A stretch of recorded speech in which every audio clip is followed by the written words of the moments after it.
Salah satu lembaga pendidikan yang ada di Desa Leboto, Kecamatan Kuandang, Kabupaten Gorontalo Utara, mengeluhkan soal tanah di bantaran sungai yang terdapat di belakang Sekolah Madrasah Alia Miftahul Huda Kuandang mulai tergerus akibat air sungai maupun air hujan. Hal ini menjadi perhatian serius bagi Ketua DPRD Provinsi Gorontalo Thomas Mopili dan juga beberapa anggota DPRD Dapil Gorut lainnya saat kunjungan reses ke sekolah tersebut beberapa waktu lalu.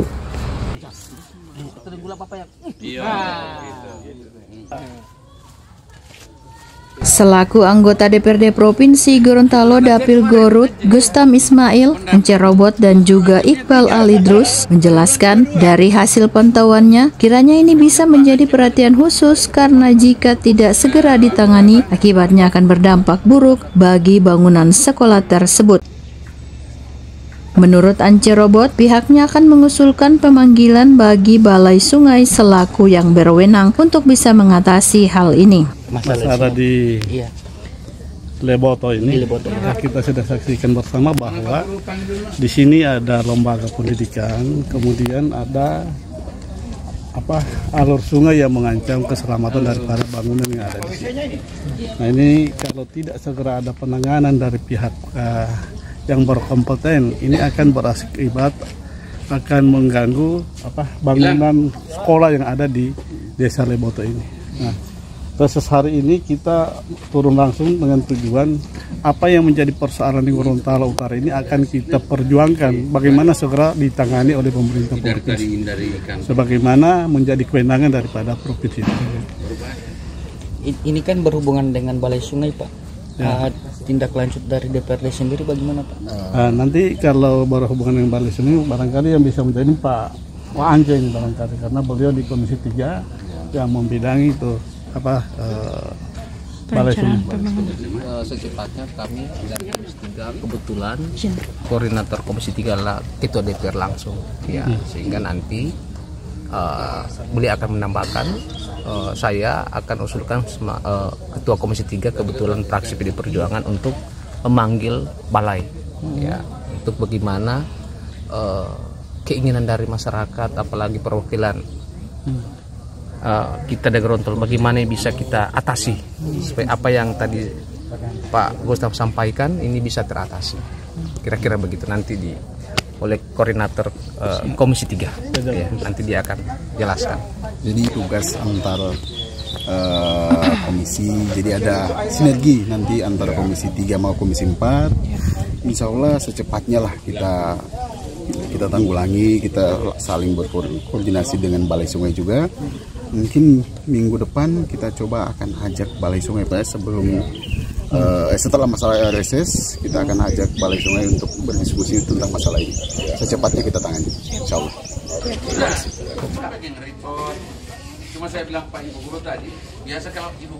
Sementara itu, Ketua DPRD Provinsi Gorontalo yang sekaligus Koordinator Komisi 3, Thomas Mopili menambahkan, semua masalah bisa teratasi jika ketersediaan anggaran memadai. Terkait masalah seperti ini, seharusnya yang lebih berkompeten adalah Balai Sungai. Oleh karenanya, saat kunjungan reses Dapil Gorut ke wilayah Tolinggula nanti, Balai Sungai harus menyesuaikan dengan regulasi yang ada karena tanggung jawab sepenuhnya ada pada Balai Sungai. Terkait skala prioritas nantinya akan menjadi keputusan bersama. Jadi bukan bicara tegas atau tidak tegas, tetapi bicara ketersediaan anggaran. Ya. Yang kedua, ada aturan yang mengatur bahwa urusan sungai tidak boleh lagi oleh provinsi maupun kabupaten kota. Semua harus dikerjakan oleh Balai Sungai. Oleh karenanya, di samping kita kekurangan anggaran, juga ada ketentuan itu. Sehingga nanti kalau kita turun sama-sama ke wilayah Tolinggula, kita akan panggil sama-sama orang dari Balai Sungai untuk menyesuaikan dengan regulasi yang ada, bahwa Anda yang bertanggung jawab terhadap sungai-sungai yang ada. Soal prioritas nanti kita putuskan bersama, yang mana yang skala prioritas yang didahulukan. Yang seperti ini kan yang perlu penanganan segera. Karena kalau ini dibiarkan satu musim penghujan yang tinggi, ini pasti habis ini bangunan ini. Oleh karenanya kita sepakat anggota DPR dari Dapil 5 ini bersepakat untuk menangani dengan serius hal-hal yang mengancam fasilitas-fasilitas pemerintah, fasilitas masyarakat. Itu komitmen kita bersama. Pak Ridwan, saya, Pak Gustam, Pak Iqbal, dan Pak Ance. Ya, oke. Selaku Kepala Sekolah Madrasah Alia Miftahul Huda Kuandang, Rusmin Panggato SAG MPD menyampaikan jika masih kekurangan sarana dan prasarana sekolah. Ia mengaku masih membutuhkan RKB atau ruang kelas baru, komputer ataupun laptop sebagai sarana untuk menunjang proses pembelajaran bagi guru dan siswa. Terkait masalah khusus yang disampaikan oleh Ketua DPRD yang merasa khawatir tentang keselamatan guru maupun siswa yang berada di madrasah tersebut. Terlebih lagi, beberapa ruang belajar sekaligus dipakai untuk asrama tinggal bagi para siswa yang tempat tinggalnya jauh dari sekolah. Alhamdulillah pembelajarannya sama dengan pembelajaran di sekolah umum, tapi kami kekurangan sarana dan prasarana. Itu yang kurang. Ini kedatangan DPR ini apa yang sudah Ibu sampaikan? Ya. Apa yang Ibu sudah sampaikan ke bapak-bapak anggota DPR Dapil Gorontalo Utara? Saya sudah sampaikan, yang pertama saya ingin minta RKB dan juga untuk menunjang proses daripada pembelajaran. Saya minta difasilitasi untuk komputer, laptop, dan karena sekarang ini pembelajaran sudah pada digital, ya kita tidak lagi pembelajaran yang kayak kemarin, apalagi sekarang ini sudah kurikulum merdeka, semuanya harus aktif antara siswa dengan guru. Nah, yang kurang dari kami ini adalah sarana dan prasarana, itu yang utama. Kemudian yang kedua tentang salut yang ada di pinggiran sekolah ini, ya ini yang sangat mengkhawatirkan, ya ketika ada banjir atau hujan deras, ini air sungai di sini ini sudah makin hari makin melebar ke pinggiran sekolah, sehingga ini yang membuat saya khawatir untuk keselamatan kami yang ada di madrasah. Baru ini asrama ini seperti apa? Ya, memang dan begini yang kondisinya utama ya. Ini adalah tempat asrama anak-anak putra dan ini putri dan sebelah putra sudah dilihat kondisinya seperti ini, karena ini juga keterbatasan kami yang sangat maksimal. Dan untuk yayasan sekarang ini yayasan lagi sakit sehingga tidak aktif lagi untuk bisa monitoring kami. Ketua yayasan. Iya, ketua yayasannya sakit dan pengurus lainnya juga sudah tidak aktif. Itu yang membuat kendala utama di kami yang ada di Madrasah Alia Miftahul Huda. Berapa tenaga pengajar Bu di sini?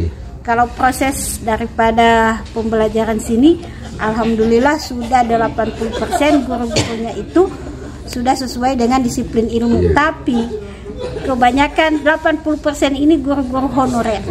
Berapa tenaga pengajarnya berapa? Tenaga pengajar di sini ada 13 orang, 3 orang PNS dan 9 orang berstatus guru honorer yang hanya bisa didanai dengan digaji dengan dana BOS. Jadi tadi saya minta untuk kepada bapak-bapak yang dari anggota dewan bisa memfasilitasi, bisa memberikan gaji atau honor kepada guru-guru tenaga pendidik, karena selama ini hanya saya kasih gaji cuma 500.000 per bulan. Jadi ini tidak seimbang dengan kinerja mereka yang ada di madrasah. Jumlah siswanya berapa? Saya sangat berharap, saya selaku kepala sekolah sangat berharap sekali bantuan dari seluruh elemen yang ada, utamanya kepada Bapak Ketua dan seluruh jajaran. Saya mohon bantuannya untuk kami yang ada di madrasah ini, karena kami di madrasah swasta itu sering dilihat sebelah mata oleh baik Kementerian Agama maupun Dinas Pendidikan. Dan yang lebih memprihatinkan, orang tua sekarang ini melihat dan mau memfasilitasi anak-anak mereka itu lebih ke sekolah yang elit, ya sekolahnya yang serba mewah, semuanya fasilitas ada, sehingga swasta ini sedikit sekali dilirik ya. Jumlah siswanya berapa? Kalau siswa sekarang ini yang terdaftar hanya ada 73 orang. Itu dari mana saja? 3 rombel, hanya kelas 10, 11 dan kelas 12. Jadi masing-masing rombel hanya satu kelas 10 satu rombel, kelas 12 kelas 11 satu aja. Kalau siswa di sini dari mana selain selain orang Lebot tinggal di lingkungan Lebot, ada yang dari? Kebanyakan yang sekolah di sini adalah orang yang dari luar desa Leboto. Ya, makanya kami dari Manrasa memfasilitasi asrama karena memang yang paling banyak itu dari Tolinggula, Atinggola, Gentuma, Dambalo. Itu yang paling banyak ada di sini. Kalau masyarakat di sekitar ini orang tuanya memilih anak-anak mereka ada di SMA maupun SMK karena mereka sudah tahu persis keberadaan Manrasa itu sarananya memang sangat-sangat terbatas. Ini dipungut biaya enggak? Dengan hari ini mulai dari pendaftaran anak-anak masuk itu tidak dipungut biaya. Bahkan anak-anak yang sekolah di sini yang susah ini yang tidak ada orang tua itu sering memang sudah diberikan baju seragam. Jadi Manrasa yang siapkan. Walaupun kondisi Manrasa saat ini sangat terbatas dengan biaya dan semua sarana dan prasarana. Dari Kabupaten Gorontalo Utara, Kindali TV mengabarkan.